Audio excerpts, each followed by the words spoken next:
আউযু বিল্লাহি মিনাশ শাইতানির রাজীম। বিসমিল্লাহির রহমানির রহিম। ওয়ালিমান খাফা মাকামা রাব্বিহি জান্নাতান। আর যে ব্যক্তি তার রবের সামনে দাঁড়ানোকে ভয় করেছে তার জন্য রয়েছে দুটি জান্নাত। ফাবিআইহি আলাই রাব্বিকুমা তুকাযযিবান। তাবারাকাসমু রাব্বিকা যিল জালালি ওয়াল ইকরাম। কল্যাণময় আপনার রবের নাম, যিনি মহিমাময় দয়াশীল। জান্নাত এক শান্তির ঘর, জাহান্নাম এক ভয়াবহ আগুন। আপনি কোন দিকে যাচ্ছেন? এখনই সময় চিন্তা করার। এই পৃথিবীর জীবন খুবই ক্ষণস্থায়ী, কিন্তু আখিরাত চিরস্থায়ী। চলুন জান্নাত সম্পর্কে জানি। কাদের জন্য কেমন জান্নাত? যারা ঈমান এনেছে, নামাজ কায়েম করেছে, দান করেছে গোপনে, তাদের জন্য রয়েছে জান্নাত। জান্নাতের দরজা থাকবে ৮টি, যেমন বাবুর রায়্যান, বাবুস সালাত। প্রতিটি জান্নাতবাসীর জন্য থাকবে স্বর্ণ ও রূপার তৈরি প্রাসাদ। সেখানে থাকবে এমন ফল যা কোনো চোখে দেখেনি, কানে শোনেনি, মনে কল্পনাও করেনি। সেখানে কোনো কষ্ট নেই, শুধু শান্তি।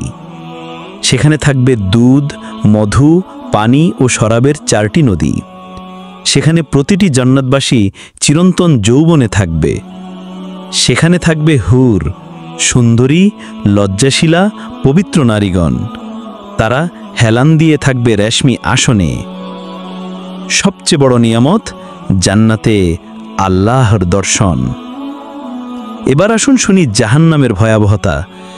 যারা আল্লাহকে অমান্য করেছে, অহংকারী ছিল, নামাজ ছাড়ত, জুলুম করত, তাদের জন্য রয়েছে জাহান্নাম। জাহান্নামের আগুন পৃথিবীর আগুনের 70 গুণ বেশি উত্তপ্ত। সেখানে শাস্তির জন্য আছে জাক্কুম গাছ, যা মুখ পুড়িয়ে দেবে। তাদের পানীয় হবে ফুটন্ত পানি ও পুঁজ।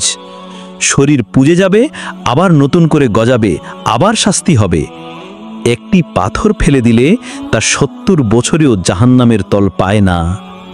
হাদিস, জাহান্নামের সবচেয়ে হালকা শাস্তি আগুনের জুতা। তবুও মনে হবে মাথা ফুটে যাচ্ছে।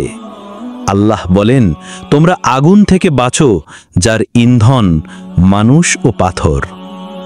এবার তুলনা করি জান্নাত ও জাহান্নামকে। জান্নাত শান্তি, আলো, ফল, হুর। জাহান্নাম আগুন, অন্ধকার, জাক্কুম, কষ্ট। জান্নাতে আছে ফেরেশতা ও জান্নাতবাসী।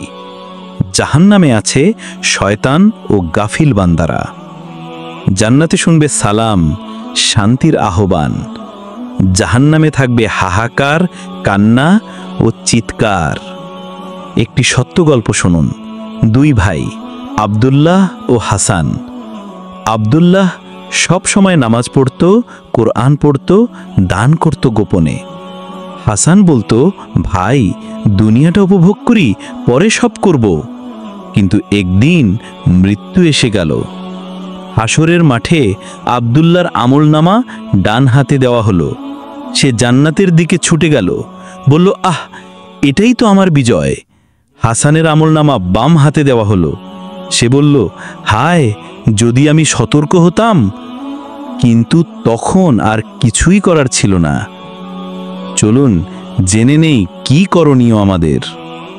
প্রতিদিন 5 ওয়াক্ত নামাজ সময় মতো আদায় করুন। কোরআন পড়ুন ও বোঝার চেষ্টা করুন। গোপনে দান করুন আল্লাহর সন্তুষ্টির জন্য। গুনাহ থেকে বেঁচে থাকুন। হারাম কাজ পরিহার করুন। তওবা করুন, আল্লাহ ক্ষমাশীল। মৃত্যুকে সবসময় স্মরণ করুন। শেষে একটি দোয়া পড়ি, চোখ বন্ধ করে বলুন, আমিন।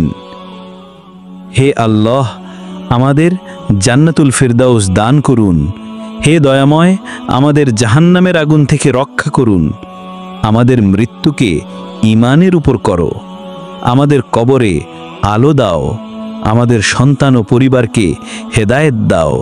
আমিন ইয়া রব্বাল আলামিন।